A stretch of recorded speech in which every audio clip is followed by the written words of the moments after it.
या आंदोलनाकडे तुम्ही दुर्लक्ष करू नका, अन्यथा येणाऱ्या निवडणुकामध्ये हा ओबीसी समाज एकतर्फी तुमचं सगळं निवडणुकीमध्ये वाटोळं करून टाकेल आणि त्याचे महायुतीचं शासन जे आहे, जे महायुतीचं शासन आहे ते आज भांडण लावते। जे सर्वसामान्य जनतेचं मायबाप सरकार असते त्यांनी समान आरक्षणाला न्याय दिला पाहिजे। भारतीय जनता पार्टी म्हणते की ओबीसी हा आमचा डीएनए, पण एक लक्षात घ्या, हा डीएनए आता बदलण्याची ताकद ओबीसी मध्ये निर्माण झाली। 7वा दिवस आहे आणि वणी गोत्री या ठिकाणी हजारोच्या संख्येने ओबीसी बांधव या ठिकाणी दाखल झालेले आहेत। त्यांच्या काय भावना आहेत, महाराष्ट्राच्या विविध भागातून ते आलेले आहेत, त्यांच्याशीच मी बोलणार आहे। त्यांच्या काय भावना आहेत, तुम्ही कुठनं आलात आणि लक्ष्मण हाके यांना पाठिंबा देऊन काय अपेक्षा आहेत या आंदोलनाकडून तुम्हाला? केज तालुक्यातून आम्ही सर्व ओबीसी बांधव एक हजारोच्या संख्येने आज या ठिकाणी आलेलो आहेत। प्राध्यापक लक्ष्मण हाके साहेब जे उपोषणाला बसलेले आहेत, यांचं उपोषण हे न्याय मार्गाने आणि सत्य आहे आणि हाके साहेबांनी जे ओबीसीचं आरक्षण टिकलं पाहिजे आणि ओबीसीचं आरक्षण जे काही आहे त्यातून काही लोकांना ओबीसीच्या आरक्षणमधून मागणी करत आहेत, ते ओबीसीचं आरक्षण सोडता इतर याच्यातून आरक्षण ते आमचे त्यांना अडचण नाही, पण ओबीसीचं आरक्षण आहे त्या टिकलं पाहिजे म्हणून आम्ही केज तालुक्यात हजारोच्या संख्येने आंदोलनात सहभागी होण्यासाठी आणि लक्ष्मण हाके यांना पाठिंबा देण्यासाठी या ठिकाणी उपोषणाला बसण्यासाठी आम्ही। तुम्हाला असं वाटतं का की सरकार लक्ष्मण हाकेंच्या आंदोलनाकडे दुर्लक्ष करत आहे? 100% तुम्ही आंदोलनाची तुलना करा। ज्या आंदोलनाला मुख्यमंत्री त्यांचे मंत्री पाठवतात आणि या आंदोलनाकडे जाणीवपूर्वक दुर्लक्ष केलं जातं, कारण हे ओबीसीचं आंदोलन आहे। आमचा 100% आरोप आहे हे सरकार फक्त एका समाजाला, एका जातीला, एका विशिष्ट समाजाला हे पाठीशी घालतंय आणि ओबीसीला या आरक्षणापासून वंचित ठेवतंय। त्यामुळे आमची विनंती आहे शासनाला, या आंदोलनाकडे तुम्ही दुर्लक्ष करू नका, अन्यथा येणाऱ्या निवडणुकामध्ये हा ओबीसी समाज एकतर्फी तुमचं सगळं निवडणुकीमध्ये वाटोळं करून टाकेल आणि तुमच्या विरोधामध्ये काम करेल।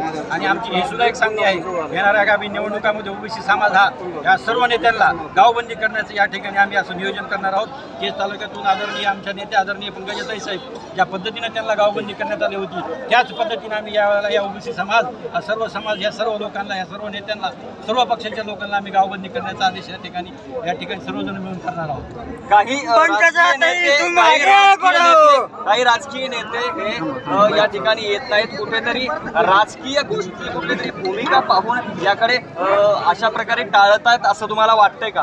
बरेच राजकीय नेते हे विशिष्ट समाजाचा एक तीव्र मनामध्ये त्यांच्या जी भावना आहेत, तीव्र समाजामध्ये ते आमचा निषेध करतात ओबीसी समाजाचा, की त्यांच्या मतासाठी ते इथं येत नाहीत। पण आम्ही तसं केलेलं नाही, आम्ही कुठल्याही आरक्षणाला कधीही विरोध केलेला नाही आहे। म्हणजे कोडगाव तालुका केज इथं मराठा समाजाच्या आरक्षणाला सुरुवात आधी मी केलेली आहे, कारण आम्ही तिथं सुरुवातीला पेंडॉल टाकून आम्ही बसलो होतो। आम्ही आरक्षणाच्या विरोधात नाही, पण ओबीसीचा कोणी हाणून कापाडू नये किंवा ओबीसीच्या नेत्याचा कोणी निषेध करू नये, उपोषणाला पाठिंबा देण्यासाठी केजमधून सर्व पक्षाचे, सर्व समाजाचे, ओबीसीचे आम्ही त्यांना समर्थन देण्यासाठी व त्यांच्यासोबत तीव्र आंदोलनासाठी करण्यासाठी आम्ही केजमधून आले।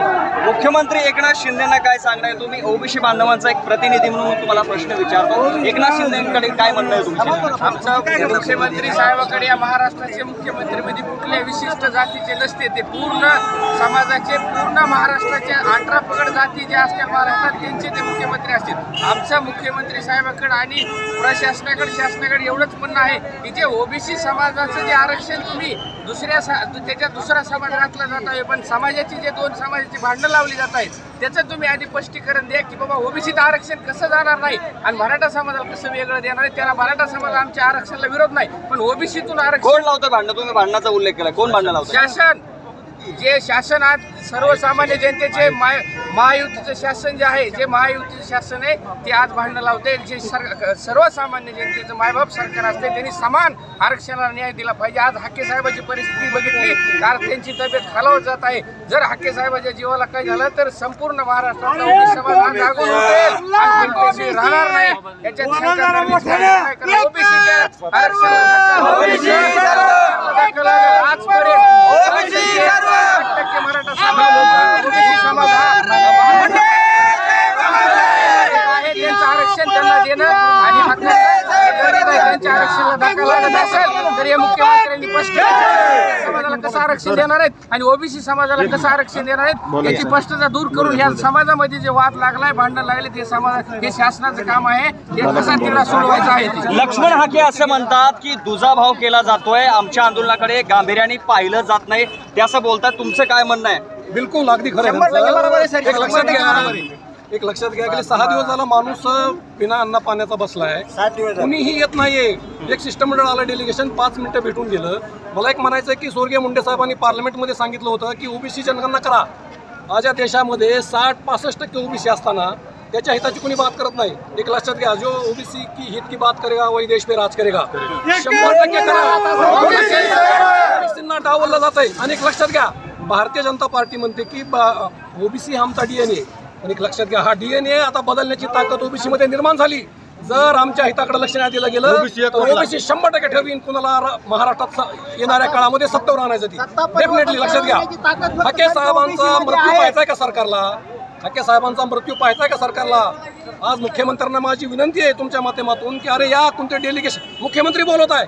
मला सांगा, मनोज जरांगे पाटलांचं आंदोलन चालू असताना प्रत्येक दिवशी मुख्यमंत्री येत होते आणि आज कुठे गेले? आज CM बोलत आहेत डेलिगेशनला. कुठं? मुंबईला. हे चूक आहे, बिलकुल चूक आहे. मुख्यमंत्र्यांनी इथं आलं पाहिजे आणि सांगितलं पाहिजे की ओबीसींना आम्ही धक्का न लावता मराठा समाजाला कसं आरक्षण देऊ हे त्यांनी इथे येऊन सांगितलं पाहिजे. आणि हेच आमच्या ह्याच मागणीसाठी आज मी त्यांना पाठिंबा द्यायला आलो. नक्कीच. तर ही आहे ओबीसी बांधवांची मला जर गांभीर्याने घेतलं नाही, ज्या भारतीय जनता पार्टीने आमचा ओबीसीचा DNA, मात्र जर आमच्या आंदोलनाकडे जर गांभीर्याने पाहिलं नाही तर आम्ही DNA बदलू सुद्धा शकतो, असा इशारा ओबीसी बांधवांनी आपल्याशी बोलताना व्यक्त केला आहे. विष्णू साना, प्लेट्स ऑफ मराठी, वडीगोद्री.